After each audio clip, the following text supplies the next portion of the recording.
Tanya, Noor's mom. So today I'm going to be sharing my experience of a first viral infection with Noor. So how did it start? So one of our house helps had developed cough, and even though they do wear masks around the house, but you can never control such things. So it got transferred from her to probably Noor, because Noor is always running here and there around them. So the doctor, upon proper checking, and he gave a diagnosis that this is a viral infection. So he said that her chest is very, very congested. So this is how all of it started. Now, what were the challenges that I faced? So the number one challenge was giving medicines to Noor. When babies grow up, say greater than 1 year of age, the medicines change. So from drops, you move on to syrups. The dosage also increases. So if you're giving drops, which is just 1 ml or so, the doctor now advises syrups for which the dosage is around 3 ml or sometimes 4 ml according to the weight of the baby and the age. So now there were so many things at play. She had a congested chest, she had fever, she had developed fever also, she had a runny nose also, stomach infection also. So there were so many medicines that had to be given to her twice or thrice a day, that the total amount that we had to give her during one sitting was close to 10 ml.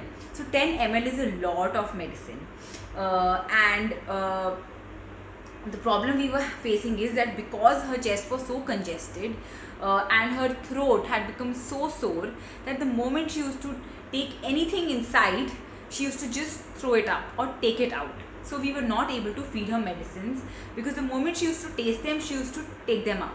We tried different kinds of dispensers, different kinds of droppers, but it did not work. And for the first 2 days of her illness, we were not able to give her a single drop of medicine. In fact, her health was deteriorating at the same time, because nothing was improving.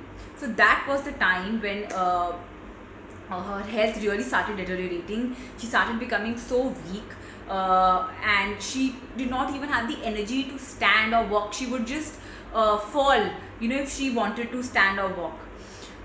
So that is the time when my doctor, he gave me like a warning that now if you don't give her medicines, I don't know how, you will have to bring her to the hospital and we will have to give her an IV drip. That really scared me, because we had tried to give her medicine so many times, like must be 9 or 10 times instead of 3 times a day.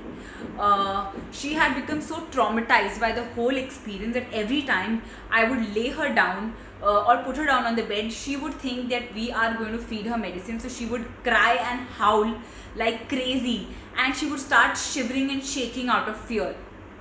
That was the level of traumatization that had happened. So what we did was that instead of giving her medicines altogether, we decided to give it in intervals and in small amounts. So number one, we started giving her medicines before her foods. So before she had milk or she had solids, that is the time we prefer to give medicines, even though if she was empty stomach. And we started dividing the dosages. So like if I had to give 4 ml, instead of giving 4 ml at a time, I would use this 1 ml dropper, and I would give her 1 ml every 5 or 10 minutes. So I would distribute it. So if I have to give 10 ml of medicines at one time, I would be giving it in a span of 1 hour. So 1 ml at a time is what I was giving her, and even 1 ml I was not giving it to her altogether. I would give it to her into small squirts. Like I would first give her say 0.25 ml, just a little squeeze, then another squeeze, and that is how I did it. And that is when she started accepting medicines and stopped throwing up. So that was the number one and biggest challenge that we faced. The second was that obviously, like all babies, during fever, cold and cough, she also refused to eat or have milk. Why? Because her chest was congested, she was having fever, her body was aching, she was having difficulty swallowing. She stopped eating. So my doctor just told me one thing, that whatever you do, please ensure your baby eats 50 to 60% of what he usually eats. So I initially, for the first 2 days, she did not eat anything, and I decided I would go back to the basics. I would go back to purees and thin liquidy food, because that was the way to do it. I was very, very scared that I have put in so much effort to transition her weaning and moving from puree to mash to coarse mash, grainy, and now she's at a stage where she's just close to normal food, and I don't want to go back. But because the situation demanded that, because her throat was so jammed, her the entire thing was hurting so much, then I moved back to purees. I gave her thin porridges, very, very thin liquid consistency, and I gave her khichdi. So when I was giving her khichdi, I was not adding any vegetable to it, because it becomes a little thick. Plain dal and chawal khichdi and smooth khichdi. Then I was giving her soups. I gave her chicken soup, tomato soup. For both soup, the recipe is in my feed. You can check it out. Then fruits. I was giving her all fruits mixed in porridges except bananas and any fruit that was very, very sour. Like if I had to give her kiwi, I was ensuring that it was a sweet kiwi and not a very, very khatti or sour kiwi, and not a very sour orange. So when a baby is down with a fever or illness or cold and cough, you should give foods that are rich in vitamin C, and vitamin C foods tend to have a little sourness in them. Like kiwi is very, very high in vitamin C, guava, oranges, lemon. So I was just ensuring that it isn't very, very sour, because the throat was the main area that was affected. I gave her all porridges: rice porridge, wheat porridge, suji porridge, oats porridge, multigrain porridge, millet porridge, all of them just thinner, and I used to add fruit in them. I was also continuing to add my butters, peanut butter, almond butter, cashew butter, but I had reduced the quantity so that the texture is not too thick. And I was also continuing to add nut powder, flaxseed powder, chia seeds. Why? Because all of these have very, very good source of antioxidants and immunity, and what I wanted to do was increase her immunity. Also I did give her besan ka halwa also. So besan ka sheera in a thinner form. Besan is very, very good for the throat, so I gave her I made it in normal sugar and gave it to her. Also gave her my honey home remedy. In foods, this is all what I gave her. Only thing I avoided was bananas, paneer and curd, because all of these, they don't cause cold or cough, but they increase the mucus. So when the mucus thickens up, it becomes difficult for it to come out. So we have to give all those things that thin her mucus and helps it come out easily. I did distract feed her. I did show her rhymes to eat, because I had to feed her food. I had to give her 50% of the food, because for the medicines to work, some food had to go inside her. The problem was that, like all babies, she was very, very cranky, very, very fussy. Why? Because she was low in energy. She was not able to play. She was not able to walk around the house like she always used to. So I spent time with her. I took out all her favorite toys. And mind you, I continued with her stroller walks, pram walks, because it made her feel better. Going out, having a change in environment, seeing other people, it did help her a lot. The last problem was that initially she was having a lot of trouble sleeping. Why? Because obviously chest was congested, nose was congested, she was not able to breathe. She would wake up again and again. So every time she would sleep, whether she would be napping or sleeping at night, I would switch on a facial steamer next to me, next to the bed on a side table, and I would let it run throughout the night, so that some cool warm air could go inside her nostrils. Then another thing I noticed was that she wanted to sleep in a cool environment.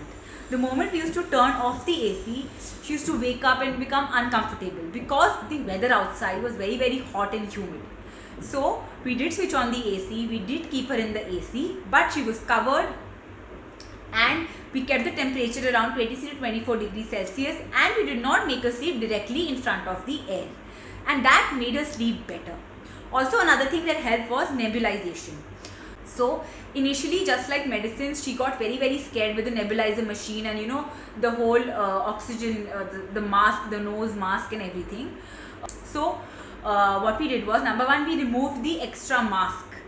We did not keep any mask on the nebulizer. We directly were giving her using the pipe, the air. Secondly, I used to make her sit on me, and in front my husband used to sit and give her the nebulizer, and we used to sing. So Noor is fond of songs, so we used to sing rhymes to keep her distracted. There are two ways to use it. One is just using saline water. Saline water is also available at the chemist. Don't make your own saline water. Or by using medicines. So depending upon the severity of the situation, the doctor recommends what to do. We were only giving medicine from the nebulizer because the situation was very severe. Lastly, clothing. So I used to make her wear half sleeve t-shirts of a thicker cotton material, not very thin, full tights, and I used to make her wear cotton socks. So those cotton socks really helped. And it gave her a little warmth. It let her sinuses open. Also, while sleeping, she used to wear a full onesie, a sleeping bag on top, and my own quilt over that. And when she used to go to sleep, I used to slightly cover her ears with the quilt. So that really helped open her nose. I also used to apply baby rub on her chest, on the soles of her feet before making her wear socks, both morning and evening, and also on the top of her sleeping bag and the pillow. Lastly, now people will ask me about her bathing. So yes, we bathed her and massaged her every day. So we think that when a baby is unwell, we should not bathe them, but on the contrary, you should actually bathe them every day with warm water, because having a bath really clears up all the inbuilt mucus and makes the baby feel good and fresh. The only things we used to keep in mind was, whenever we were massaging her or bathing her and dressing her up again, the fan was switched off and the water was absolutely warm. And even after dressing her up, we did not take her directly in a room where the fan was switched on. We used to wait for a while for her body to get used to the temperature, and that also made her feel very good. So this was how my experience went with Noor's first viral infection. It was the hardest 7 days of my life, I will admit that. So I'm just going to be summing up some things, that whenever you have such an illness with your baby, number one, please visit your pediatrician the moment you see even one symptom, and please listen to the doctor and adhere to the medications he gives you. Do not go for home remedies. Home remedies will not work so much as the medicines will. So go to your doctor. Secondly, do note that it will take 7 to 10 days for the baby to recover. Thirdly, do keep your baby hydrated, because during these times the baby doesn't want to drink that much water. Even we don't feel like drinking water, but ensure they are drinking water, and they monitor their pee count. They should be at least peeing around 4 to 5 times a day.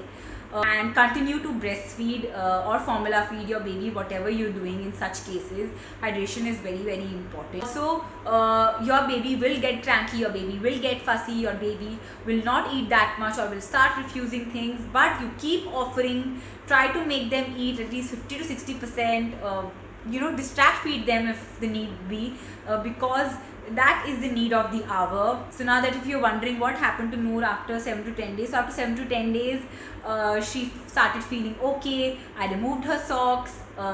We came back to curd, we came back to banana, and to my surprise, she also started eating the way she used to. So my fear that she would again want to have those purees and porridges, so that went away, and she was back to her grainy mashed coarse texture, and I was very happy. So all of these things are expected. A low pee count, not interested in food, not interested in playing, they might lose some weight. Even Noor lost weight, which is okay. They will gain it back after 7 to 10 days. There is nothing to worry about. Just ensure you're following the routine, so that when the baby recovers, you can quickly get back to your old routine and start adding those weight gain foods. So that's about it. Hope my video was helpful and will be helpful for you. Thank you. Take care. Bye bye.